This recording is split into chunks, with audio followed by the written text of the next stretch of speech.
So if you guys know who Hydra is, he is a gamer, an OG gamer. In fact, he's someone that I used to compete against when I competed when I was 18. So he's been around for quite some time, and he made this video that a lot of people have been telling me about. They want me to watch it and react to it, and I haven't watched it. I've only watched like a little tiny bit of it, so I kind of am curious as to what he says. So the title of the video is called "Classic vs. Retail: Is Plunderstorm the Future?" So let's hear it.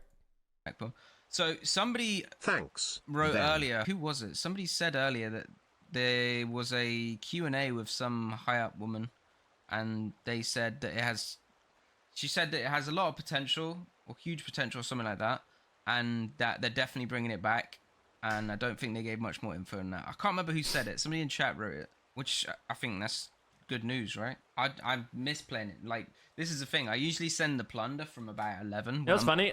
So Plunderstorm, I know it was controversial, but I think overall it was a big success in my opinion. I had a lot of fun, but even more than that, a lot of people I personally know are really sad Plunder's gone. It's people that like the whole WoW universe, but they never could fully get into WoW PvP, and they really enjoyed Plunderstorm, and they're really sad that it's gone. I know lots of people like that, so I'm pretty dampened that we don't have any of these demon games where I'm like missing swaps and shit, you know. That's questionable from me at best, you know. So that's where the chill plunder comes in, and I like that. To be honest, I'll be real. If they do standalone plunder and it pops off, I might even just switch main game to plunder, because I actually really enjoyed plunder, and I actually felt like I was actually alright at it. So that's definitely an angle. Back on retail, just chilling.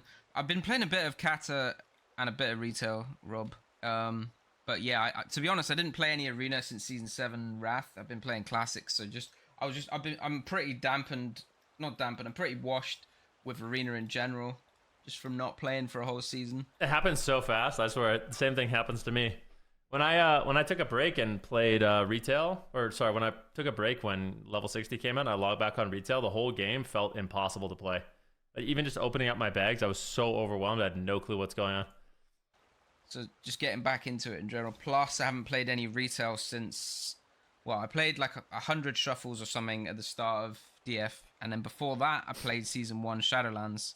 So yeah, it's been a little while since I played any retail. So yeah, I'm just slowly getting back into it, but it's a lot to pick back up. That's the thing. So much changes every expansion. You kind of got to get a feel for the game again, and it's just solo shuffle is all right for like learning like abilities and stuff, but it's frustrating as hell, man, I swear, as well. And I don't like how gear focused it is. It's like if you don't have the min-max stats, it just feels like, because everything is so centered around doing a good PvE rotation, if you're not doing like a good PvE healing rotation with your good stats, you just fall behind with the dampening. That's the hard part. You just fall behind.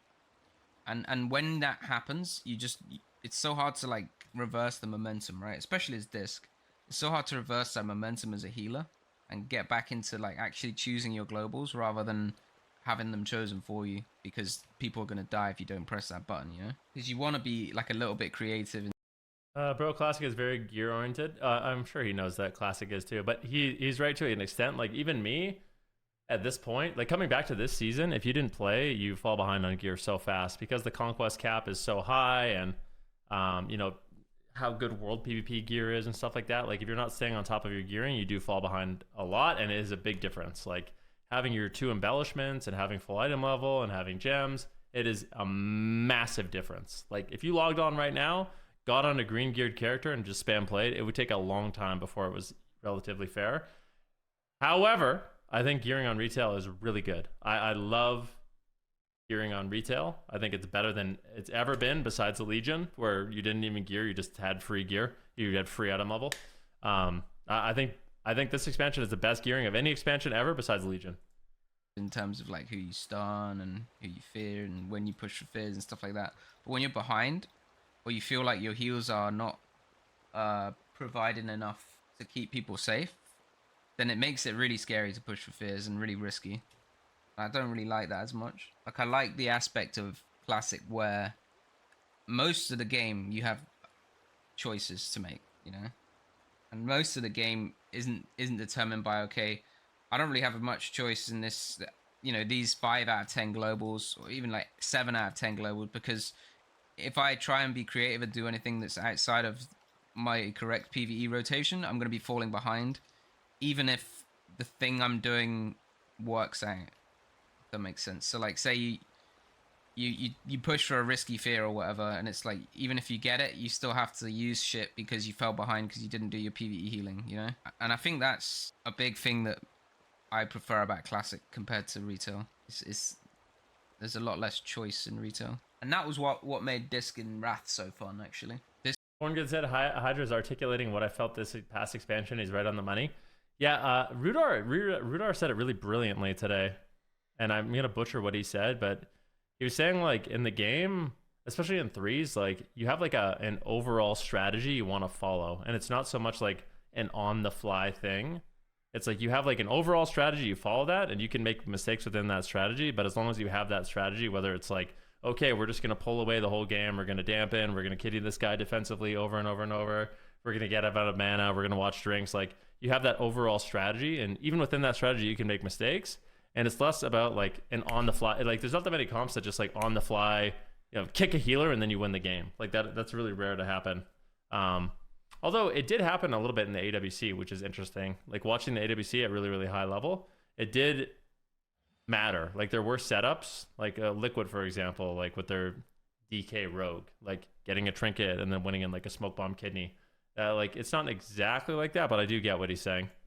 Disc and Wrath was like, you could dispel offensively, you could dispel defensively, you know, you could push for fear, you could play back and conserve mana, you could go for mana burns, you know, and set them up with your team. You could go for CC, you know, you could drink, you could go for efficient heals, you could go for fast heals. Well, I will say, I think I don't know, it feels like he's comparing Solo Shuffle to threes at the same time as comparing Retail to Classic. I don't get the feelings he's talking about as much in threes. Like, you do get it, but Solo Shuffle in particular, especially as a healer, is about just, like, throughput, good heals, good throughput, good positioning, avoid CC, you know, making risky plays, makes you fall behind. In Shuffle, that's for sure. There's so many different things that you could do at any moment that there wasn't one right answer. You know, you could play a different strategy at a different time and it could work, you know. There's like 3-4 different things that could work, and the awesome part about it was there would be an optimal strategy, but there wasn't one strategy, and there wasn't. I do get the feeling avenue. too, like, I do get the feeling if he played specific comps, like, I wonder if he played threes. I don't know what he's played, so maybe I'm totally off about this. I get the feeling if he played, like, specific, like, really good S tier meta comps, like, for example, like Boomy Rogue, if he played, like, Boomy Outlaw, Holy Priest, and threes, I feel like he would have that feeling again, where there's lots of different options. You can rotate through DRs, you can make good swaps, you know, et cetera, et cetera. So I wonder if he tried that, he might have a different opinion. Win, you know, there was multiple routes, and the trick, right, where experience came in was picking that best route, and that's where the choice mattered, and that's what I thought was so cool. That's what I loved about Wrath Arena, and TBC as well to a degree, not quite as much, but TBC was fun for different reasons. But Retail has different stuff as well, you know. You have to I think Retail, you have to have faster, like, reflexes almost, you know. You definitely react very quickly to somebody popping something. Definitely 100%, especially with how insane haste levels are and how bursty the game is. That's why the weak aura meta is in. What have you been playing in threes? Arcane Fury, Boomy Fury, or sorry, Boomkin Arcane, just whatever. I've just been playing Arcane only though in threes. I've been really enjoying it. Or like going for CC on you and you fade it, you know, these things matter, and there's not that much like that in Classic. So there's definitely skills that you can develop and hone in Retail that you almost don't need in Classic. Although I would say there is a broader skill set that is required in Classic, you just don't need it to as high of a level. You know, you need to adapt on the fly more. You need to have this experience to choose, you know, and have good decision making more. These sorts of things. The thing is, right, if you have a healer that goes 0-6, then all the DPS go 3-3, right? But there's only 2 healers in the game, right? there's 4 DPS, and if you have one of the DPS that's a shitter, you go 4-2 and gain. So you have more chance that one of the DPS is a shitter and you get some nice free rating than one of the healers is a shitter and nothing happens, right? Did you go 3-3? Whereas for the healer, there's less chance of that happening, because if the other healer, if one DPS is bad, you go 3-3. The DPS goes 0-6 and you go 3-3, and there's more chance that happens, right, than the other healer being bad. I think I mean, to be honest, retail is kind of like Pandora's box, and you can't really go back on a lot of the stuff. But for me, I think that retail has too much mobility to start with. On just, I could agree with that. In general, most classes have too much mobility for me. And as a result of that, most casters have too much, and healers, to be fair, have too much value put on instant spells. Like, look at the Holy Priest's kit, right? Serenity, Pom, Renew, Sanctify, Flash Heal procs. You know, all your cooldowns are all instant. You have a fucking Spirit, so that if you actually have to cast, you know, and channel, okay, they can't stop it.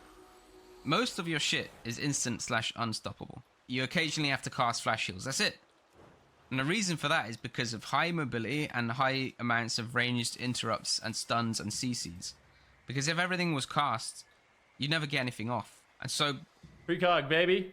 Mobility is good for PvE though, so it's here to stay. I think there's a lot of mechanics in PvE, like raiding and Mythic Plus, that they like, and I think it's gonna be really hard to ever pull back on mobility. You know, it's like I unironically think DKs have some of the best mobility in the game in PvP. People think I'm a complete troll for saying that, but I think like the toolkit of DKs is really strong, and they're getting way more. They're getting even more mobility next expansion, so it doesn't feel like they're pulling back. It actually feels like it's getting worse next expansion. So I don't know, take that for what it is, and it's only the beginning. Like, we're in the alpha of the next expansion, maybe they'll make some changes, but it definitely feels like they're doing that same thing where it's like, if somebody feels like they're weak in raid on mobility, like a DK, they're gonna get more, and now they're permanently mounted up. Like, I guess we'll see what happens. Because of all this range, because of all this mobility and ranged instant CC and stuff like that, you have to have all these instants having high value, because otherwise all the melee would run all over the casters, right? So the problem starts with the mobility, and that's one of the things that's good about Classic. There's like, mobility is. What's really funny though is like what he's saying.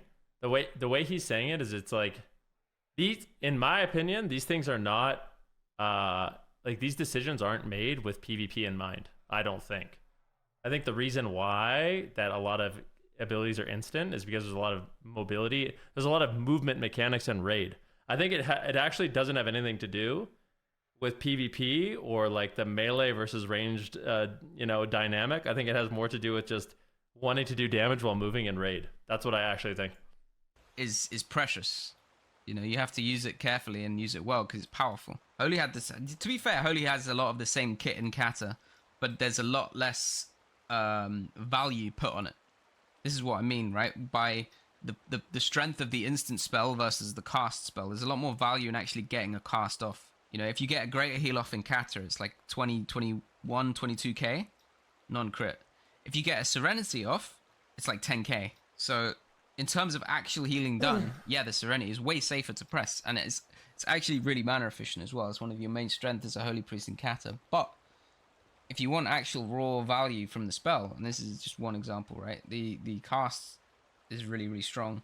But Kata is the place where that started decreasing a lot as well. Yeah. You know, if you look at mages, like Frost Mage in Wrath is way better designed than Frost Mage in Kata, because Frost Mage in Kata is a lot more about just spamming Ice Lance because it's safe, right? And it does good damage, and you can do it without there's being a chance you get stopped on it. That was TBC too, though. Like, to be fair, like, I don't think it kind of went that way in Kata specifically, because I remember playing TBC and going back in TBC and playing TBC Classic, and Frost Mages literally jump around in circles pressing Ice Lance 100 times in a row. And like twos, like you just sticky glue Novas, you just Nova, Lance, Pet Nova, Lance, Cone Frostbite, Light, Lance. Like 80% of your damage as a mage was Lance in TBC. I think it was a bit better in Wrath, but in general, yeah. So this is the thing, right? I would personally reduce mobility, put more actual value on casting than instance. I think instance should be a safe option that isn't as powerful as the casting alternative.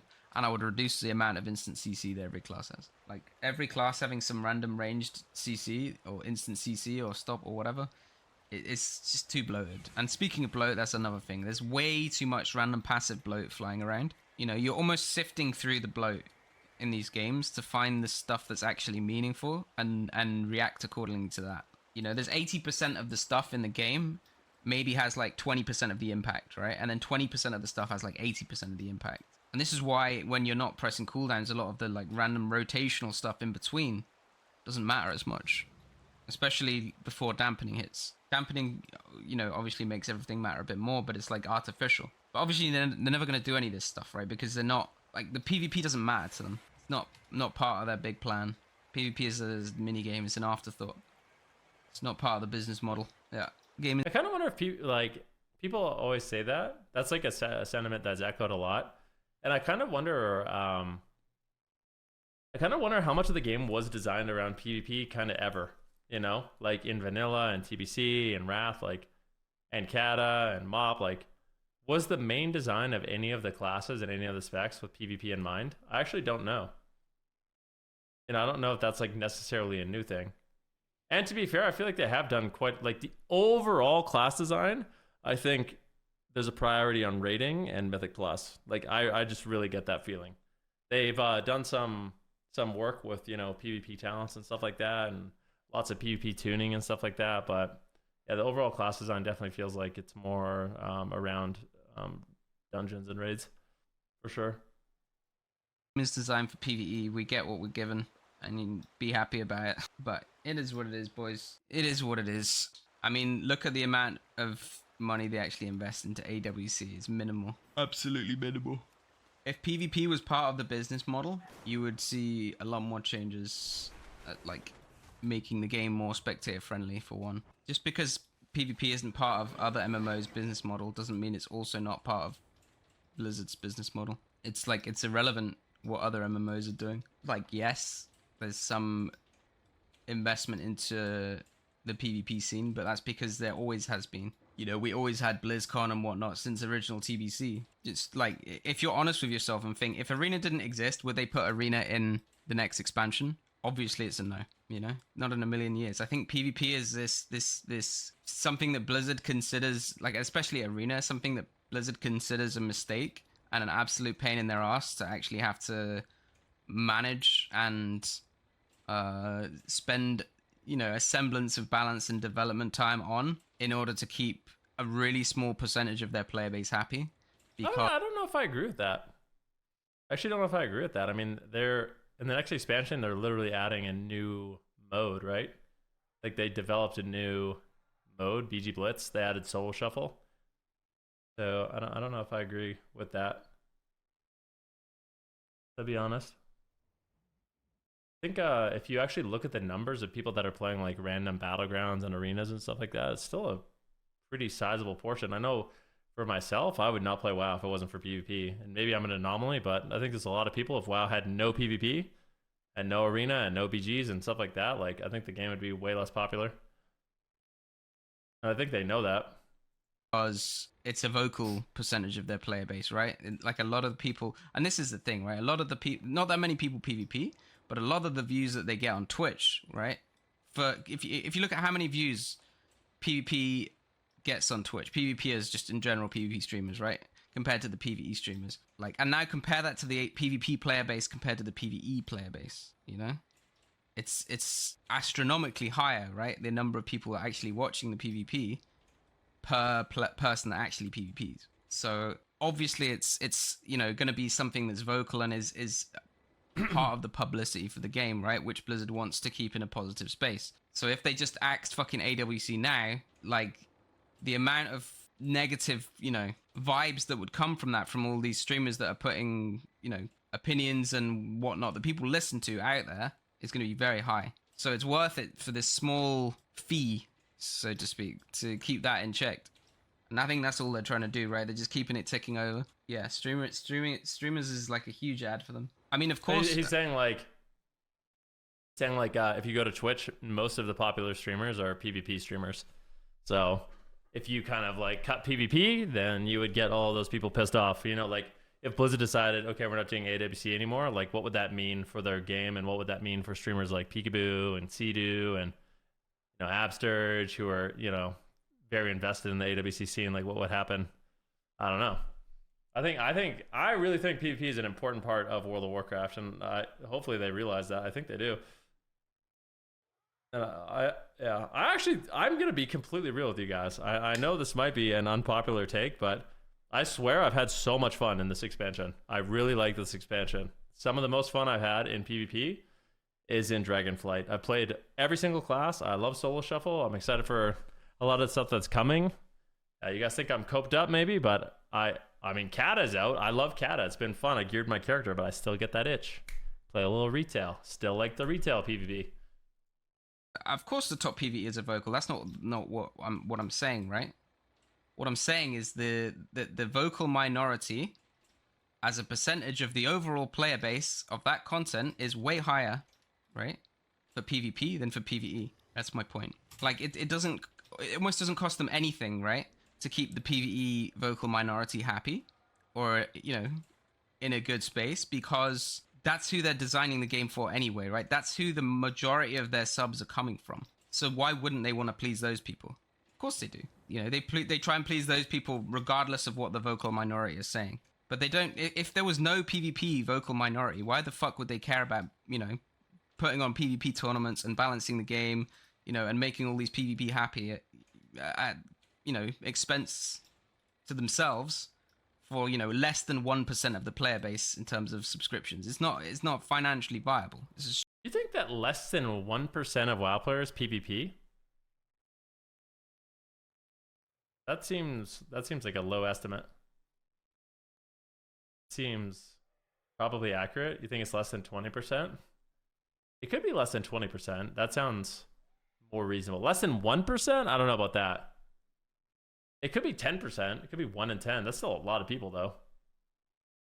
I have to care if it went away. Definitely under 10%. 5% max. So you think 1 in 20 people on WoW PvP in some sort of way? What do you consider play PvP? Just anything, like doing battlegrounds, doing rated battlegrounds, 2s, 3s, shuffle, 5s, anything. Out of what percent? Out of like the whole player base, yeah. 10%.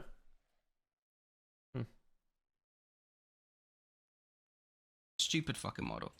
Of course they wouldn't do that. It makes no sense. But this is the thing. This is where the downward spiral that started in Kata, first fucking Kata, 15 years ago or whatever. This is where the downward spiral happened. Because Wrath, we had all-time high numbers for PvPers. All-time high. And if you look at the viewership of the TBC tournaments, we had like fucking pay-per-view 360p streams for fucking MLG in TBC, right? It was dog shit. It was complete dog shit. It's true. And you still have... That's what like I said, I used to compete against Hydra in like, what, 2008, 2009? Had like 100K concurrence on these PvP, these tournament streams. It was fucking huge. It's actually really crazy. A lot of people don't know how screwed WoW PvPers got. Like, many people don't realize how big WoW PvP was in TBC and Wrath, and how completely screwed all of the players got. It was insane. There was like a conspiracy. It wasn't even a conspiracy, it was just the truth. There was like something that happened where all the orgs got together and decided not to pay the WoW players anything. They had teams for other games, and they would pay them like actual salaries, and then for WoW players, they basically were like, we're giving them nothing, and they all just agreed on that, even though it was by far the biggest game at the time. It was nuts. Compare that to now, and this is where the downward spiral happened, right? In Wrath, at the end of the Wrath of Lich King, start of Kata. I think it was start of Kata. Wrath of Lich King was still pretty big in terms of numbers. Kata turned a lot of people away from the game. A lot of PvPers didn't like Kata and quit the game. And this is when League came along as well, right? And a lot of PvPers just jumped ship, went to League, went to Dota. TBC was even higher, Matty. I think MOP was more than Kata, but it definitely wasn't all-time high. Because you could look at a lot of the tournaments you've already gone by Kata. Like MLG gave up and all this shit. Because there just wasn't there wasn't the viewership. They couldn't make money off it. But yeah, so I mean, this is where the downward spiral happened, right? What they needed to do, and obviously it's easy to say in hindsight, but they needed to split off the game. If you look at all the arena tournament realms and how popular they were, you could go and log on the arena tournament realm, the Blizzard one, not the private server. They used to have tournament realms, right, for qualification for BlizzCon, and you could log on that shit at 3 a.m. and go to fucking. You could queue up at 3 a.m. and you'd get an instant pop at basically any rating. You could go to fucking, outside Stormwind, outside Ironforge, outside Org, and it would be heaving. Dude, there was fucking... You'd sometimes make a character and spawn, like, in fucking Exodar and shit, right? And there were vendors and shit. Even if WoW was exactly as good as it was now and how I just thought WoW was best, it would have gotten less popular over time. It's over 20 years old. Yeah, Zaryu actually made a pretty good video about this whole thing. About, like, even if WoW was perfect... like it would there'd still be like a declining player base because the audience and the age group that kind of likes WoW and is nostalgic for WoW and wants to play things like WoW PvP, it's just shrinking and they're getting older and they're having kids and they're getting careers and yeah. WoW is dying as we all are. I actually think WoW's in a great spot. I'm not gonna lie. I'm not a doomer about WoW at all. Like as far as I'm concerned, WoW's been dying since TBC, but somehow it's still alive. I'll probably be streaming it in 5 years, 3 expansions down the pass. People the entire time are going to be saying it's dead. And I'll just be Grandpa Rookie still playing. Everywhere, right? You could go to Exodar and there was people everywhere PvPing and dueling and shit. It was absolutely fucking rammed, bro. There was so many people playing at all times. And this is the thing, right?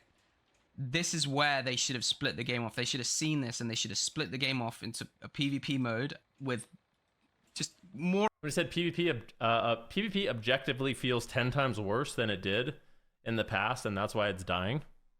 I don't know. There's lots of people that would disagree with that. There's lots of people that actually enjoy the current gameplay of WoW. It's like it's just different. Like all the classes, you can say that all the classes are like way more homogenized. They have way more tools and abilities, and there's too much bloat. And a lot of those. I do agree with that to some extent, but also it kind of feels good to like have options, you know?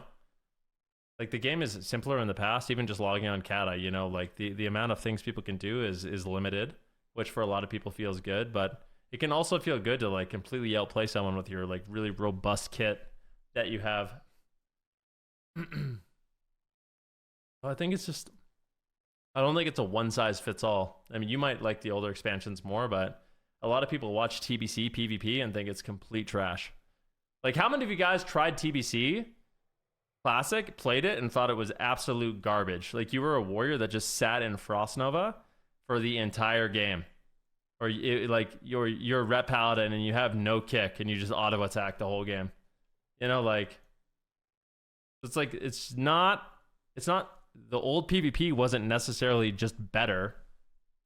You might have preferred it, but that doesn't mean it's better. More adjustments, right? Completely forget about where you know, look what they're doing with Plunderstorm, right? It's completely out there. And okay, yeah, this is the kind of thing that would have been way too the concept of it, I don't think would have fit with Blizzard at the time, right?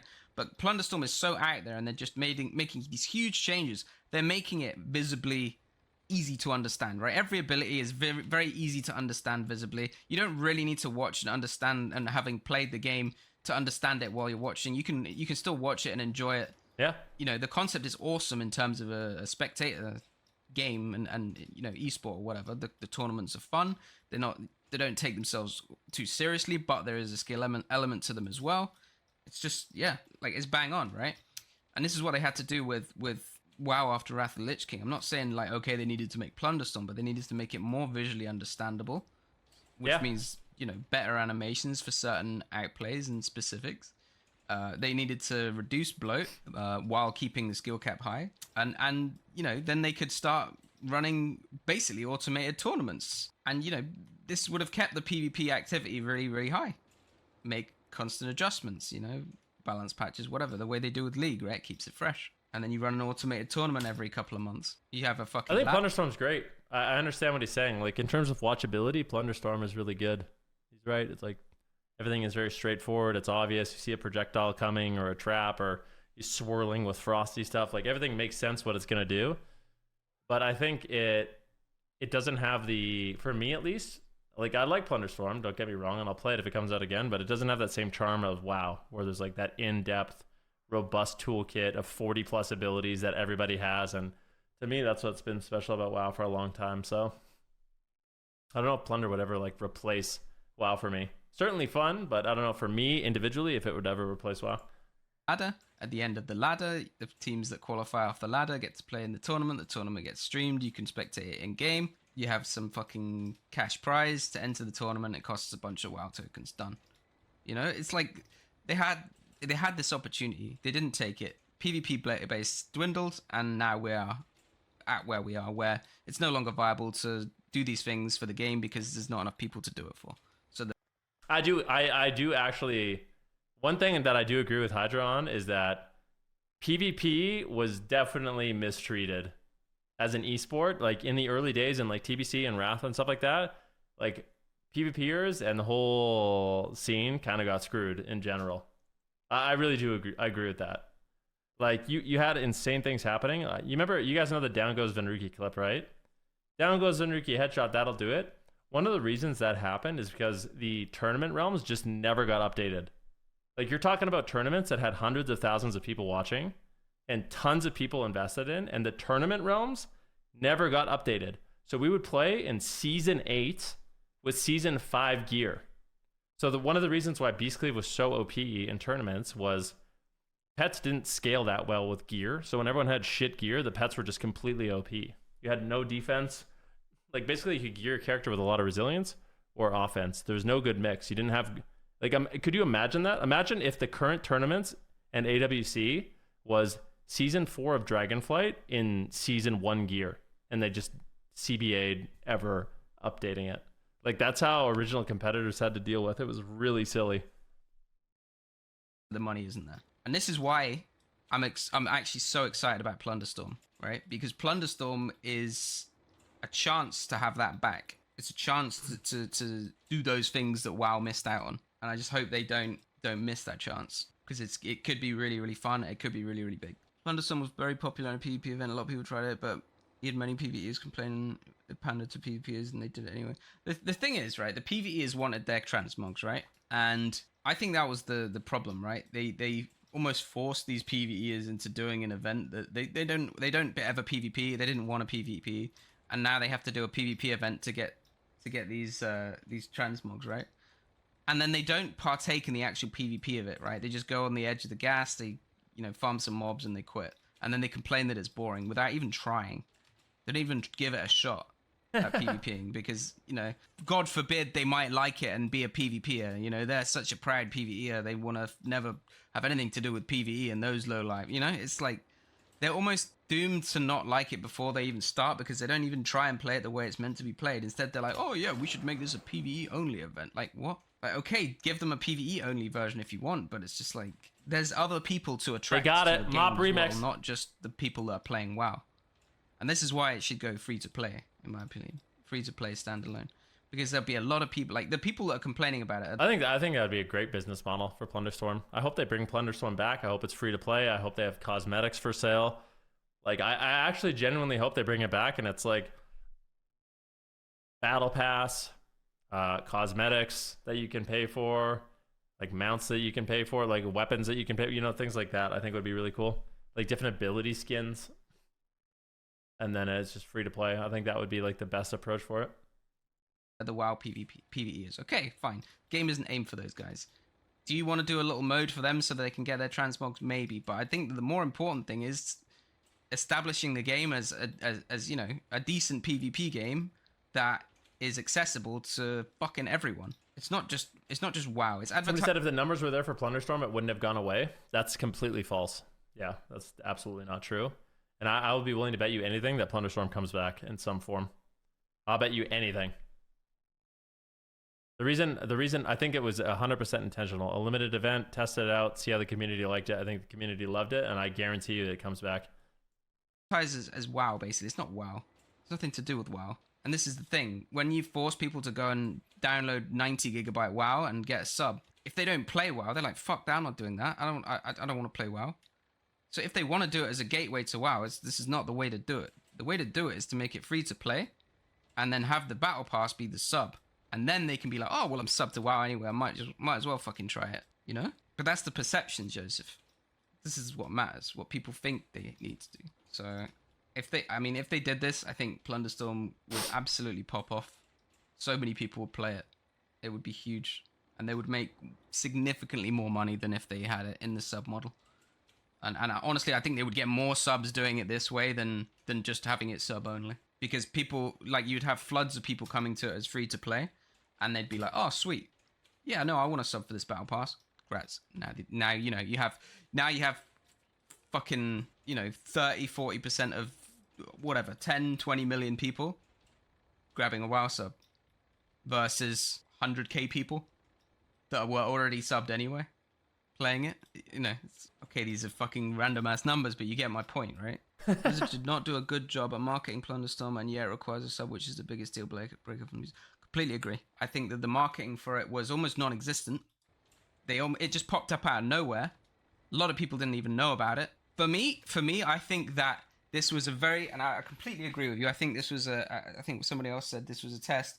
This was a complete low budget, low risk test to see what the interest and the popularity of it was. And I think if you look at how many people were watching those tournaments and have watched those tournaments and the general activity of it, considering that the marketing was basically non-existent, I would personally regard that as a big success. And by the sounds of it, based off that interview, them saying that it has a lot of potential, they think it's that the test was a success as well, and I think that's really positive. So I'm excited. I'm excited to see what they do with it. I hope that they don't just let it go, and by the sounds of it, they won't. I think they've committed enough time and resources to it that they're not just going to let it rot. So yeah, we'll see. Hopefully we get something like ranked. Hopefully we get something free to play. We get more people. We said it did get stale after a while though. Fun at the start. How do they combat that? I think you just have to have like ranks in the game. You have to have different maps in the game. They need to add more abilities to the game. Like there's just a bunch of things that they could do to make it interesting, I think. But I think that's a big thing, is it just needs to be more than one map. There needs to be more abilities. You know what I mean? Stuff like that, ranked mode, stuff like that, seasonal stuff would make it more interesting. Involved playing the game, you know, that would be fantastic. I feel like more people watch those tourneys to stream me, they like go at it, not because they really like Plunder. But that's good too, right? That's fine. You know, if they are enjoying watching their favorite streamer play something, that's fine. That's all that's required. You know, they don't have to play the game. They don't have to love the game. It's marketing. Streamers equals marketing. Hopefully, they don't take any development time / resources from the actual game, though. Yeah, no, I mean, I think that it's splitting the team like that is not the way to go. I think that it should be a separate team with their own resources. And I think that the test was arguably like almost like a proof of concept to justify that. And I think that's, you know, a good way of going about it. Otherwise, why do a tournament for it at all? You know, there's no reason. So I agree. I agree with a lot of people in the chat, actually. Anyway, that was like a fucking 30-minute monologue, I feel like. I am definitely going to sleep now. It was a pleasure chatting to you guys. I like doing these little back and forths at the end of the stream. Actually, it's nice to chat to some of you. Beautiful. Guys, go like the video. I'll like the video. Give it a like. Make sure, am I not subscribed? Subscribe. All right, perfect. Yeah, like and subscribe the video, ladies and gentlemen. The great and powerful Hydra. I think he has a lot of good points, right? I think, yeah, a lot of good points. And I'm curious. Big Moran says the point I like in this video is that Pandora's box has been opened. Mobility and micro CCs are here to stay. Important for people to understand this. Well, there's I mean, you guys are gonna see. You guys play Kata. You guys think that retail has a lot of micro CCs? Just wait. I think that is true, and I agree. Retail's not perfect, but Kata it's got some. I'll tell you that, guys. Kata definitely has some micro CCs. You're gonna see it. You're gonna see it. You're gonna feel it. I promise you that. Just wait till you get 8-second polyed, 4-second polyed, 2-second polyed, cyclone, improved counterspell. Oh, you faked the counterspell, improved counterspell, into a dragon's breath, into an impact stun, into an impact stun. God forbid you fight a hunter, just chain silencing shotting you, scatter into a trap, into a monkey stun, into like Kata is where it all started, baby.